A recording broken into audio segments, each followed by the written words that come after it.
On Monday. Huh? On Monday. Hey, friends, this is Dan and Stephanie Burke. You're watching Behind the Scenes Divine Intimacy Radio.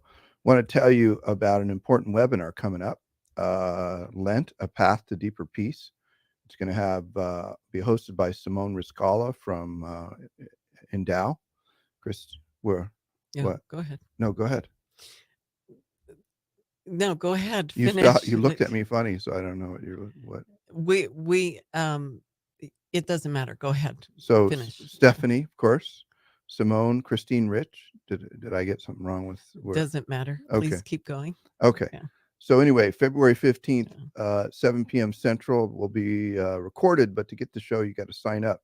But you're going to be in it. So you want to tell people about it? Any more about it than what I just did? No, just come. I have guests Simone Riscala from Endow and Christine Rich, entrepreneur extraordinaire, Yeah. who will be joining us. She's part of our community, Mhm. and we'll be talking about how to find peace and extraordinary peace for Lent, and some resources for you that are going to be awesome. Yeah. Awesome. So you don't want to miss it, because you're going to come away with a game plan. You're going to come away with resources to really enter fully into Lent, and not sit there the night before and go, I think I'll give up chocolate. So Great. Awesome. SpiritualDirection.com/events is the way to get to that. And a couple of courses at the Avila Institute, the Bible and the Revelation of Prayer, taught by a great Dominican, Father Ignatius Schweitzer, and starts February 22nd. And then Why All People Suffer starts February 24th. And one is a graduate course, which is the Bible and Revelation of Prayer. And Why People Suffer is anybody and everybody who, doesn't, even if you don't have a lot of time, but it's deep and it's not shallow in any way, but it doesn't require as much in terms of assignments as a normal graduate course. So you might check that out, avila-institute.org. And let's go ahead and start the show. You ready, Mr. Jalden? On your mark, get set, go. This is Dan and Stephanie Burke with Divine Intimacy Radio, your radio haven of rest, your hermitage of the heart, your monastery of the mind, where we lift our hearts and minds to heaven to draw on the wisdom of the saints to help us to understand how to navigate and properly, find our way in this difficult and challenging time that we live in. Right, right. Do you think it's difficult and challenging? Oh, heavens. I think everybody out there, to some degree or another, feels like they're underwater breathing through a straw. Yeah. Yeah. And it's not always been like that. I mean, some people say all times are difficult. No, this is particularly nasty. I think it's as if all the I don't know, the reins, the limits, the walls of decency have gone down. Yeah. You can't listen to something without hearing all kinds of vile language, even from the people that are supposed to be on the good side. Yeah. It's really bad. I mean, even the stuff that you see in graphics, you even mentioned it. It's like, that's become the word. Why do we have to hear that word constantly? Yeah. Even commentators that I like, right, who are not on mainstream television, of course, but who have a political bent that's oriented in my direction. It's crazy, even how often it's just vile. It's like nobody will listen to me, and I'm not relevant if I don't use this kind of language. And it's like, no, actually, it's really offensive. Yeah. And when I hear it, I just turn it off. It's like, okay, I no longer am interested to hear what you say, because I can't get over that you've just polluted my heart and mind with that. So yeah. I don't know. It's all the violence, just everything. It's like everything's being revealed, which we know is a good sign. Right. Yeah. The end is near. It's hard, but the end is near. Yeah. Everything is being revealed. God Nothing, everything that's in the dark is being brought out into the light. So, which is the topic of the show, how to navigate really in these times. Right. Right. And so we're talking about Devil in the Castle, which is my latest book. Which I love this book. That means a lot to me. Why? I don't think I've heard you say that.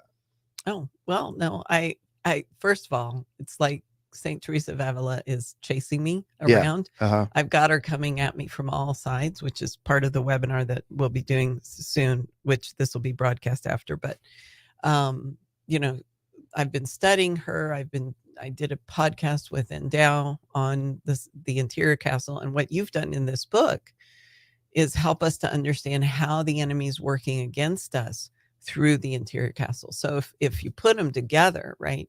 If you've had difficulty, if you're one of those folks that picks up the interior castle and starts reading and you get to about the second mansion and you throw it down and go, okay, I'm out. This is beyond me. This will help you understand what she's talking about. This will help you understand what you should aspire to, and also how the enemy doesn't want you to get there. Right.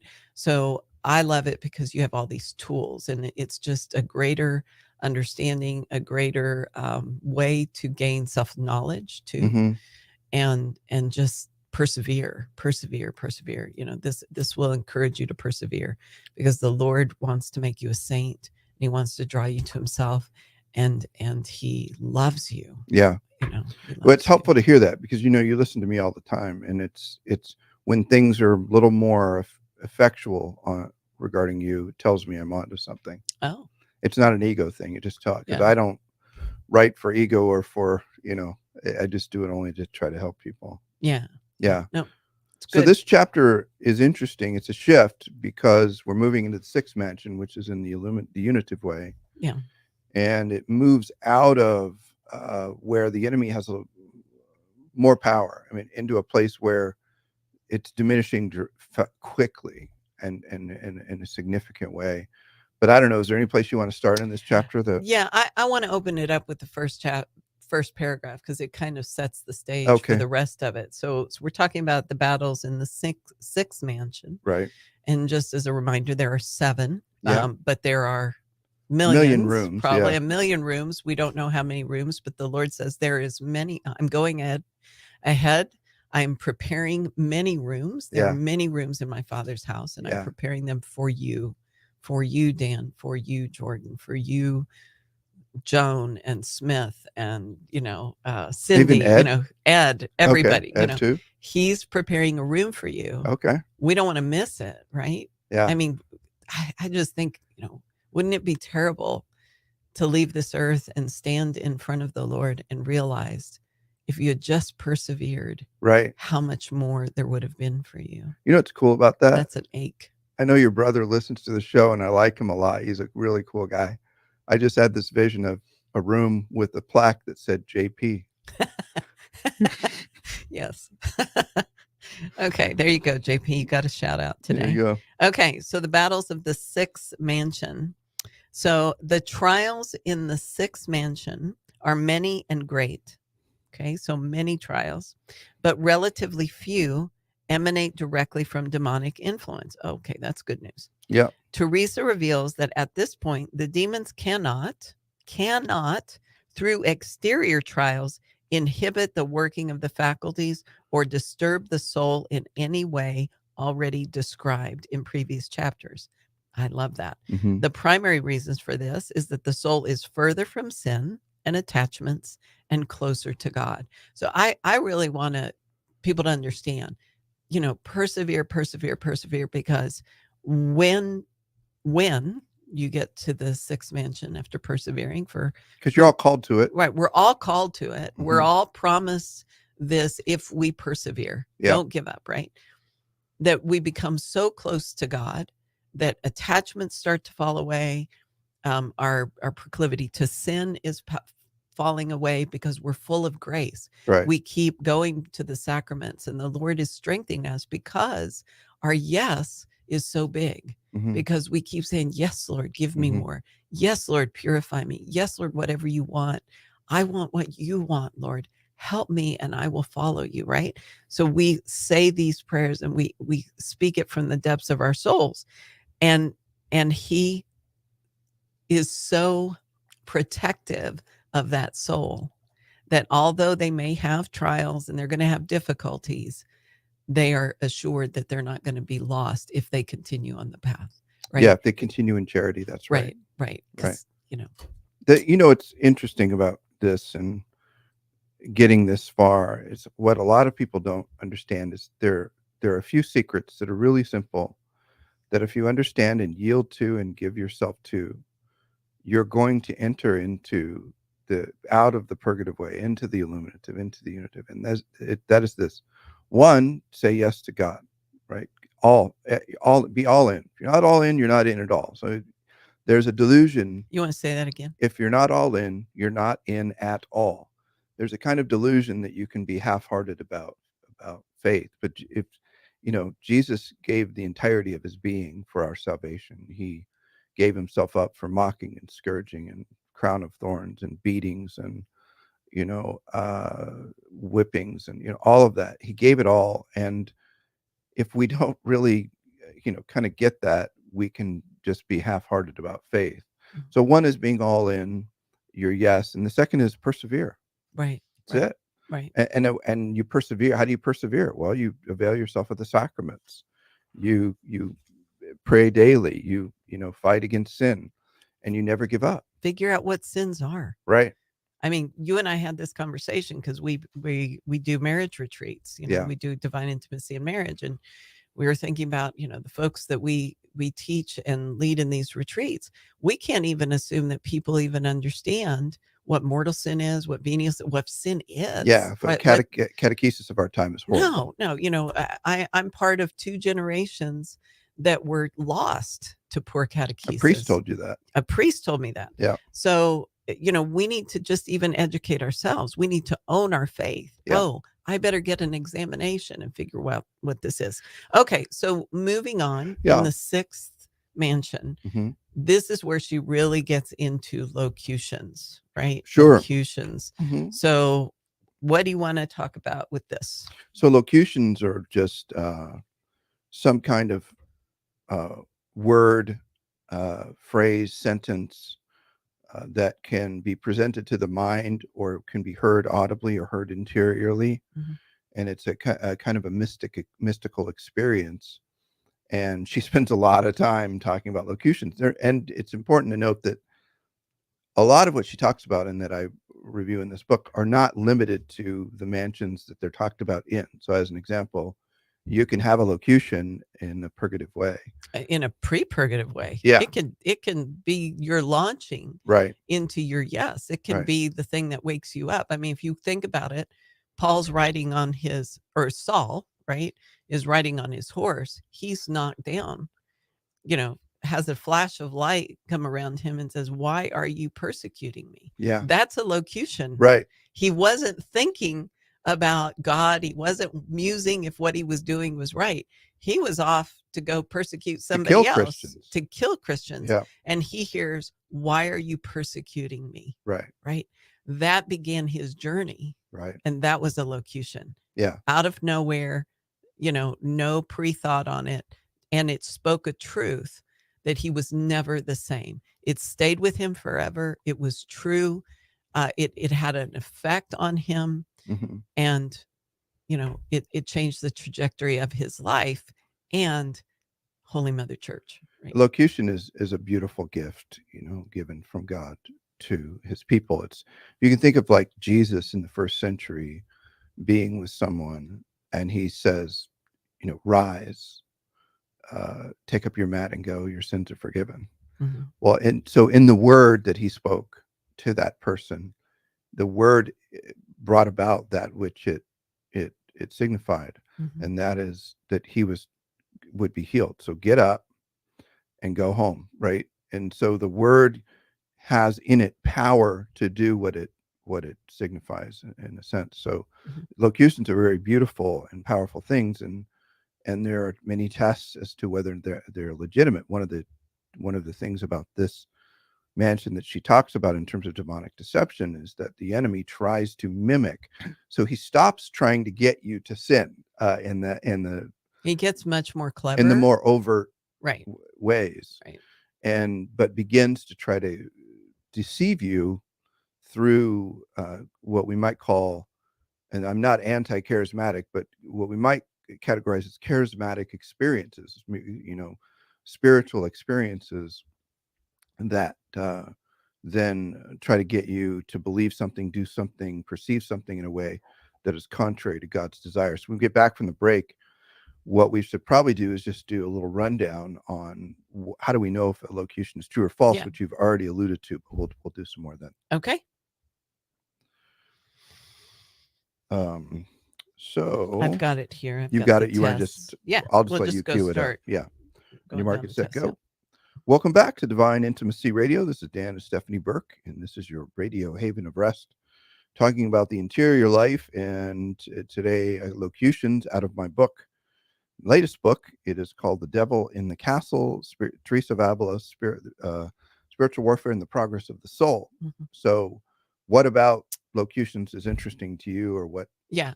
So you said something right before the break of, it can be a type of charismatic experience and you've got to be careful and all this thing.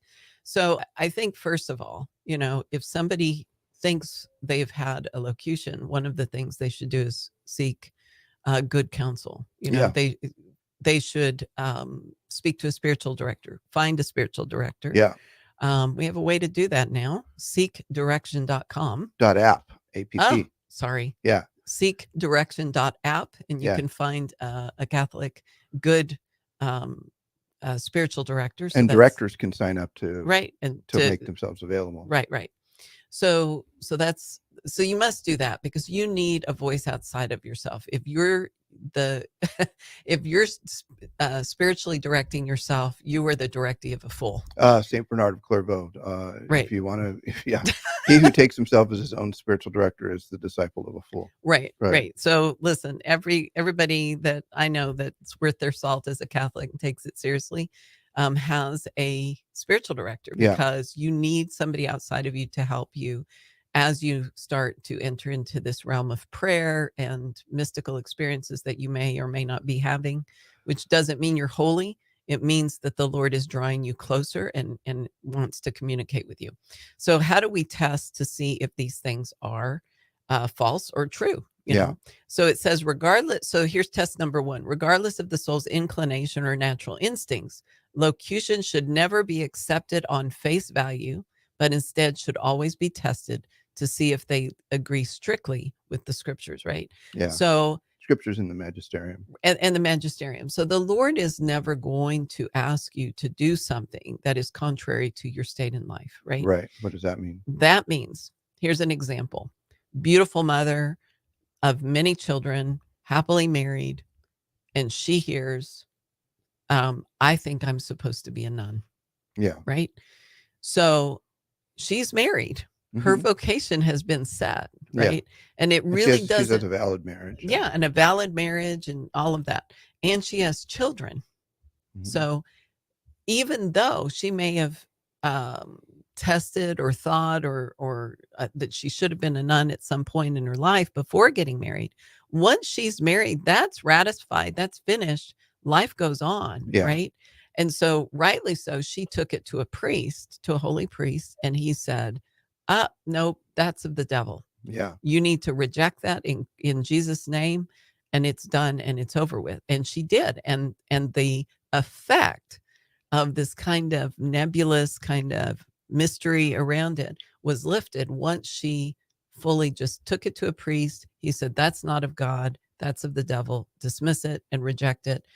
And it was gone. It didn't bother her anymore. So she did exactly this. She took it to a test. Now it had an effect because there was a supernatural source behind it, which was the enemy. Right. He was messing with her. So right. Yeah. Good. Yeah. Have you ever had one of those? What? Locution. A temptation to become a nun? Never. Yeah. A locution. Yes, I did have a profound one, and I did run this through my spiritual director, and it changed the trajectory of our lives, of my work life, of the Avila Institute, of Divine Intimacy Radio, all of those things, because I was a Catholic school principal for years and years and years. And so this is a version of this is in the book. I changed it a little bit, but you're going to tell the version that actually happened to you. It's fascinating because there was 2 that happened to me. Yeah. And they're related. So when we were first married, I was going to daily mass, and started to experience this terrible not terrible, beautiful, exquisite hunger for the Eucharist that I could not contain. It was just very, very intense. And I was going to daily mass, and I would go to my spiritual director and I'd say, I don't know what's going on, but this is happening to me. And so he said, well, just listen and ask. And so I was just very attentive. I actually didn't ask. I was just attentive, and I would continue to go to mass and just kind of wait. And at one point I hear quite audibly, I want you to merge your faith with your work. At the time, I was in the secular school system. Now, when you say audibly, did you hear it by your, like, outside of you or inside of you? At that point, I don't think that I could actually separate the two. Okay. I heard Good it. enough, you heard So, it, yeah. I heard it. It was However you true to heard my it. heart, my mind, everything. And I knew that it was, so I stopped and I kind of thought, well, what does that mean? And then I realized I have this intense Catholic faith, and I'm a school administrator in the secular world. So I started to do research. Lo and behold, there's a Catholic school system. I wasn't even aware of it there. Strange, long story. And within a month, I kid you not, I was a Catholic school principal. Right. Within a month. So because I started to follow through and ask the questions, and it happened, right? So the one of the marks of an authentic locution is, of course, it leads you to good and to God, but it also has the power to bring about that which it proclaims. Right. And in this case, it was the Lord saying, go do this. And it was super clear that the locution was true because you instantly. Right. Yeah. So it gave me faith. It gave me courage. It gave me strength. And I just kept walking until it came to, fruition. And I wasn't telling people that I was hearing this locution. I was just doing the next right thing in faith, in conversation with you, and applying. And lo and behold, I become a Catholic school principal. So fast forward, I don't know how many years later, 11 years later, something like that, because that was at least 10. We had moved. We were in Alabama. You were working for EWTN. Your health was starting to fail dramatically. Yeah. And I had to actually take time off from work to care for you because you couldn't be alone because of what was happening. And so I'm in front of the dishes and I'm listening for you upstairs because you kept passing out because you had cough syncope. Losing consciousness. Yeah. And so I was listening for you, making sure you were okay, but I needed to do the dishes. I was alone in the house except for you upstairs.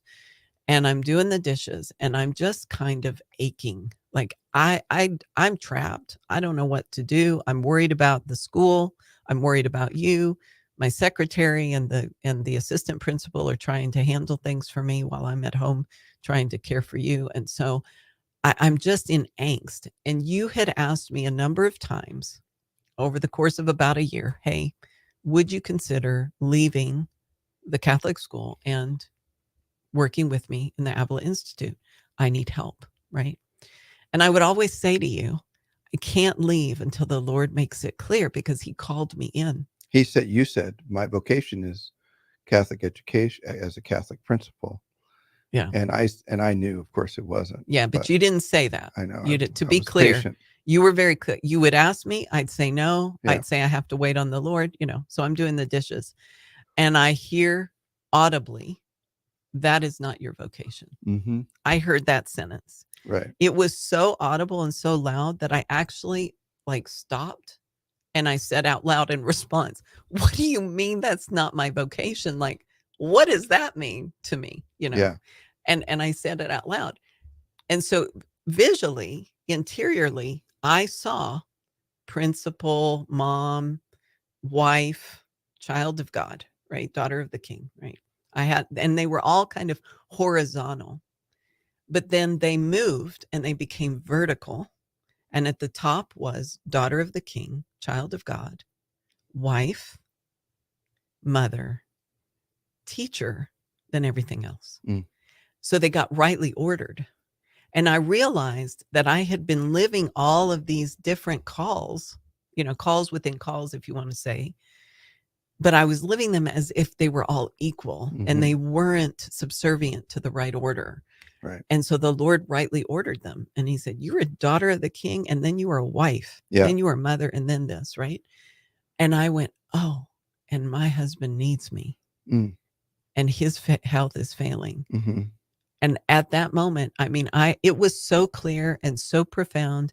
I had such peace, like, this is God's will for me. You wrote your resignation letter, didn't I you? came upstairs and I said, I want you to know. I mean, immediately afterwards, it was so clear to me. Yeah. I said, I want you to know I'm writing my resignation letter. Right. I'll need to finish the year, but I'm going to leave, and I'm going to come home, and I'm going to help you with the Avila Institute. And I took over at that point and took that burden off of you. So there's a couple things about what you experienced. One is, one of the ways that you test locution is, does it have preceding cause? That one actually did, but that doesn't mean it wasn't valid. When you have, because you were worried and thinking, struggling with what to do with me, but it doesn't invalidate Right. locution. It just means you have to take a few extra steps to determine if it is from God. Yeah, preceding cause, I wasn't thinking, what is my vocation? Okay. I was just in angst because of the situation. Right. So I wasn't thinking, what do I need to do? What do I need to do? What do I need? I was just in angst. So I would actually say it didn't have a preceding cause, because I wasn't asking God. I wasn't trying to muse to figure it out. I was just burdened. So when I received that, it was that's why I responded so quickly. It's like, what do you mean that's not my vocation? Because I wasn't making the connection. Right. And I'm not disagreeing with that. I think a more pure translation of without preceding cause means that what is given you as locution has nothing to do with even the circumstances you're in. So there's no, but it was a valid locution that you experienced. And I think, but I think when, I just want to make sure to our audience, because there's also a spiritual maturity where you were at the time, where it wasn't difficult to discern that was God's will. Right. Because I needed you. I mean, it was just click, click, click, and then everything went well. Right. But the more disconnected from any circumstance, like the example I give in the book is a young man tending a garden, farming or whatever, and thinking about farming and horticulture, and out of nowhere drops, I want you to be a priest, as an example. We're running out of time. I wish we had more time to talk through all of this, but I think you've given some beautiful examples. Yeah, there's some of how God speaks and leads us in our lives. Right. There's some great tests in this, so it'll be really good to. So if you've experienced this at all, or if someone has, or any charismatic manifestations, it has all the tests there, so it's really helpful. So that is Battles of the Sixth Mansion. Yeah, so, we didn't even barely touch all the aspects of it. I know, but it's just huge. So. Yeah, so get the book, Devil in the Castles, St. Teresa of Avila, Spiritual Warfare and Progress of the Soul. Okay. Until next time, may the God of peace make you perfect in holiness. May he preserve you whole and entire, spirit, soul, and body, irreproachable at the coming of our Lord Jesus Christ. Amen. Okay.